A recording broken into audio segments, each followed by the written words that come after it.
I built a life I thought was beautiful with Mark. 10 years of marriage, 2 kids who are little bundles of chaos and joy, a house that actually felt like a home, and our golden retriever Buddy greeting everyone at the door like he owned the place. We met in college, my sophomore year, his junior. He was quiet but ambitious, studying finance, always polite, always charming in that subtle, easy way. I was focused on my teaching degree, juggling assignments and student teaching, and somewhere along the way, we just fit together. After graduation, life seemed effortless. The wedding, the first house, Mark landing that steady job at the bank while I left teaching after Ellie was born. We agreed that one of us should stay home while the kids were little, and I didn't mind. I wanted to be the one there for them, the one wiping scraped knees, reading bedtime stories, staying up with the crying newborns, planning little celebrations and milestones that made a house feel like home. Ellie is 7 now, bright, energetic, asking a million questions a day about the sky, airplanes, or why ants march in a line. Mia is 4, my little helper who wants to stir the pot, fold laundry, help pack lunches, and always has some urgent, tiny crisis that needs my attention. They are good kids, happy kids. I made sure of that. I poured myself into them, into making our house a home, into being what Mark needed while he worked long nights, chasing a career that barely noticed my existence. And somewhere along the way, I felt invisible. Not to the kids, they still needed me. But to Mark, I was just background noise. Reliable Sam, the wife who had dinner ready, laundry done, kids bathed, bills paid, appointments scheduled. When was the last time he really looked at me? Not a distracted glance while scrolling his phone, but an actual look, the kind that makes you feel seen. When was the last time we had a real conversation that wasn't about Ellie's school project, Mia's playdate, or whether we needed to call the plumber? I deserved more than being part of the furniture. I deserved to feel like a woman again, not just a wife and mother. That's when girls' night started to feel like salvation. Every other Friday, I'd meet friends downtown, Rachel from across the street, Jenna whose husband worked with Mark, and a couple of others from the neighborhood. Married women with kids juggling everything, desperate for a few hours of adult conversation and cocktails, just to remember themselves before car seats and PTA meetings swallowed their lives whole. We earned this, Rachel always said as we ordered our second round. She was right. While our husbands worked in offices talking to other adults, we were home managing tantrums, schedules, grocery runs, doctor's appointments. We deserved a little time to breathe. Mark never complained, which should have been reassuring, but instead it felt like proof of how little he noticed me. Have fun, he'd say, eyes on his laptop or phone, like I was asking permission to do something mundane. And then I met Ryan. We were at a trendy bar Rachel had been dying to try, the kind with good music for once, not classic rock that made me feel like I was drinking in my parents' basement. Ryan was sitting at the other end, and when our eyes met, he smiled. A real smile, one that reached his eyes, warm and genuine. Not the polite, distracted smile I'd gotten from Mark for years. He came over, introduced himself, offered me a drink, and I said yes. The conversation flowed naturally. Laughter came easy, and for the first time in years, I felt alive. He was 26, confident in a way that didn't require showing off. Just someone who worked with his hands, earned respect without demanding it. He listened, really listened, asked questions, remembered what I said, laughed genuinely at my jokes. When he complimented my outfit before I left, I felt a flutter in my stomach I hadn't felt in years. I tucked his number into my purse, telling myself I'd throw it away, but I didn't. Weeks passed. I texted him, carefully, casually, keeping things light. Nothing inappropriate. Nothing that could be used against me if anyone ever saw. But the messages made me smile. They reminded me that I existed outside of my family, that I had thoughts, desires, a personality that could be admired.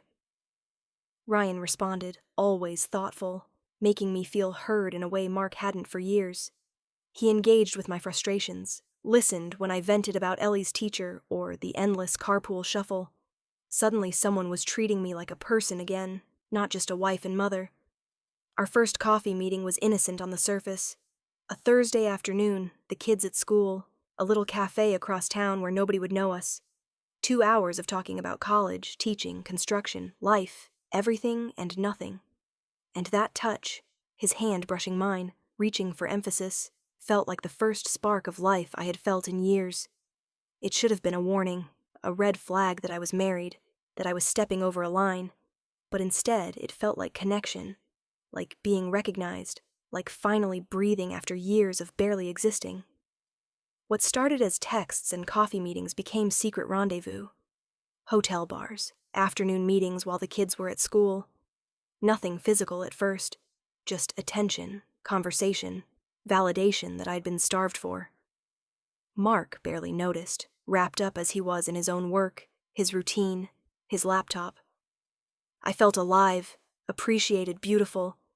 I was finally being seen.